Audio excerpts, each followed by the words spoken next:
আসসালামু আলাইকুম। আমি শহীদুল ইসলাম সজল। আমার টিকটক চ্যানেলের পক্ষ থেকে সবাইকে স্বাগত জানাচ্ছি। যে যেখান থেকেই আমার এই ভিডিওটা দেখতেছেন সবাইকে আন্তরিক শুভেচ্ছা এবং অভিনন্দন। আম টি-20 সিরিজ চলে আসছে বাংলাদেশ বনাম ভারতের মধ্যেকার কিছু কথা না বললেই নয়। যদি আপনারা ব্যাটসম্যানের কথা চিন্তা করেন, ব্যাটিংয়ের দিক দিয়ে ভারত অনেক শক্তিশালী একটা দল টি-20তে, সেটা বলার অপেক্ষা রাখে না। যে ধরনের ব্যাটসম্যানদেরকে আমরা দেখতেছি, যদিও রোহিত শর্মা নাই, বিরাট কোহলি নাই, এরা অবসর নিয়ে নিছে, বাট একজন যায় ভারতে, আরেকজন বের হয়ে চলে আসে। তো ভারতের যেই ব্যাটিংয়ের যে অবস্থা, ভারতের ব্যাটিংদের যে অবস্থা, সেই ব্যাটসম্যানদের কথা যদি বলতে যাই, ওপেনিং থেকে আপনি শুরু করেন এই অভিষেক শর্মার কথা দিয়ে। অভিষেক শর্মার যেই ধরনের ফর্ম আইপিএল থেকে শুরু হয়েছে, সানরাইজার্স হায়দ্রাবাদের পক্ষে ট্রাভিস হেডের সাথে যখন খেলতে নামতো, 6 ওভারে ভাই 100, 5 ওভারে 100, মোদ্দা কথা প্রথম 7-8 ওভারের মধ্যে যদি তারা দুজন টিকে থাকতো, 100 নিঃসন্দেহে সেইখানে কোনো রকমের বাধা বিপত্তি আসতো না। 100 করেই তারপর আউট হইলে হইতেন, নাইলে শেষ করে ম্যাচ নামতেন। কিছুদিন আগে জিম্বাবুয়ের সাথে সিরিজ খেলতে গেছে অভিষেক শর্মা, তো 47 বলে 100 রানেরই একটা খেলা খেলে ফেলছে। তো সেই ক্ষেত্রে অভিষেক শর্মাকে যদি আটকানো না যায়, একাই খেলা শেষ করে দিতে পারেন।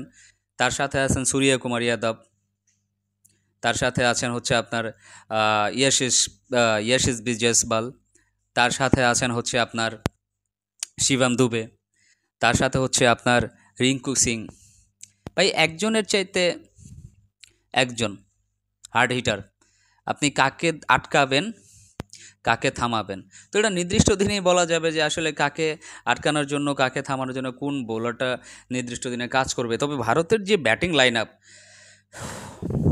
অবশ্যই আপনাকে আপনার বোলিং লাইন আপের স্ট্রেংথের উপরে ডিপেন্ড করতে হবে যদি আপনি ভারতের ব্যাটসম্যানদেরকে আটকাইতে চান। তো এখন আপনার চিন্তা করতে হবে দর্শক, যে আপনার বোলিং লাইন আপ, ভারতের বোলিং লাইন আপ আর বাংলাদেশের বোলিং লাইন আপ যদি আপনি কম্প্যারিজন করেন, তাহলে কাদের বোলিং লাইন আপটা স্ট্রং, কাদের বোলিং লাইন আপটা ভালো বেশি। তো আসেন এই জিনিসটা আমরা চিন্তা করি। ভারতের বোলিং লাইন আপে এই যে স্কোয়াড ঘোষণা হয়েছে, সেইখানে আপনার পেসার আছেন হচ্ছেন আর্শদীপ সিং। আর্শদীপ সিং কিন্তু লাস্ট ওয়ার্ল্ড কাপটা খেলে আসছে ভারতের জন্য, খুবই ভালো পারফরমেন্স ছিল, অনেকগুলো উইকেটও নিয়েছেন, এক্সপিরিয়েন্সও অনেক হয়েছে, আইপিএলও যথেষ্টভাবে ভালো খেলছেন। তো এই দিক দিয়ে আর্শদীপ সিংকে নিয়ে কোনো প্রশ্ন থাকে না। Arshdeep Singh top class bowler. Bumrah নাই, একদিক দিয়ে চিন্তামুক্ত যে বুমরা নাই। আর সেকেন্ডলি পেসার হচ্ছেন মায়াঙ্ক যাদব, 155.8, 155-56 গতিতে বল ছুটতে পারেন এই মায়াঙ্ক যাদব। গত আইপিএলে হয়তো বা কিছু ম্যাচ খেলেছেন, আমার সঠিক মনে নাই। বেশ ভালো।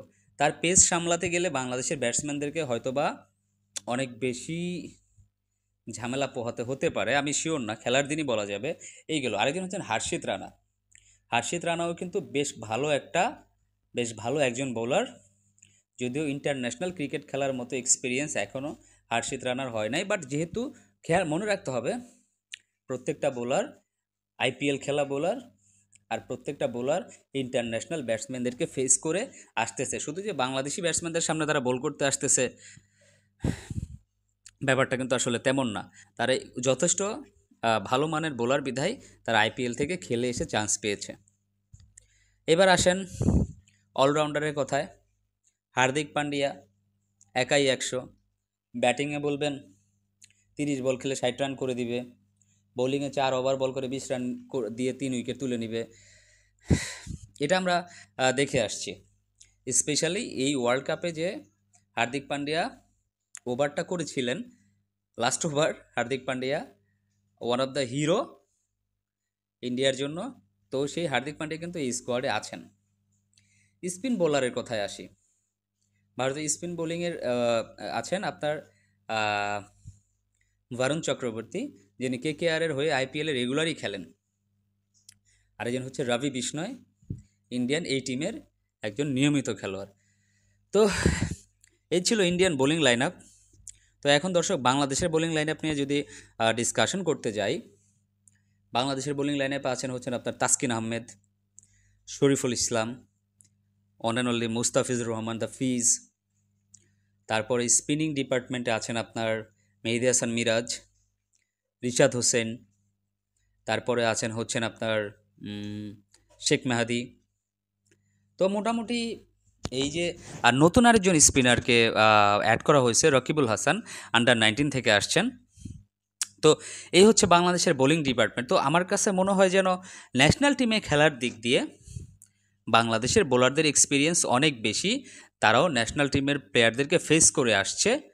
তো মোটামুটি বলা চলে যে ভারতীয় বোলারদের তুলনায় ন্যাশনাল গেম খেলার দিক দিয়ে বাংলাদেশি বোলারদের এক্সপিরিয়েন্স কিছুটা হলেও বেশি। কিন্তু আপনি এটা বলতে পারবেন না বাংলাদেশি বোলাররা ভারতের বোলারদের থেকে অনেক ভালো, কিংবা ভারতীয় বোলাররা বাংলাদেশি এই বোলিং লাইন আপের চাইতেও অনেক ভালো। তো নির্দিষ্ট দিনে ক্রিকেট খেলায় যে কোনো কিছুই ঘটতে পারে।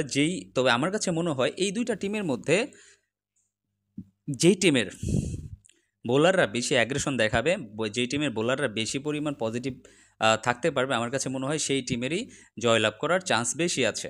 আমার কাছে মনে হয় যদি মনে করেন যে ভারতকে আগে ব্যাটিংয়ে পাঠিয়ে বাংলাদেশ যদি আন্ডার-150-তে আটকে দিতে পারে, তো সেখানে বাংলাদেশের জেতার সুযোগ অনেকটাই বেশি থাকবে। যেহেতু আগেই বলে নিছি ভারতের ওপেনিং যে ব্যাটিংয়ের যে জায়গাটা, সেখানে কিন্তু সবাই একজন এক একটা বিস্ফোরক ব্যাটসম্যান, তাদেরকে আটকাইতে হইলে বোলিং দিয়েই আটকাইতে হবে। আর সেই দিক দিয়ে চিন্তা করলে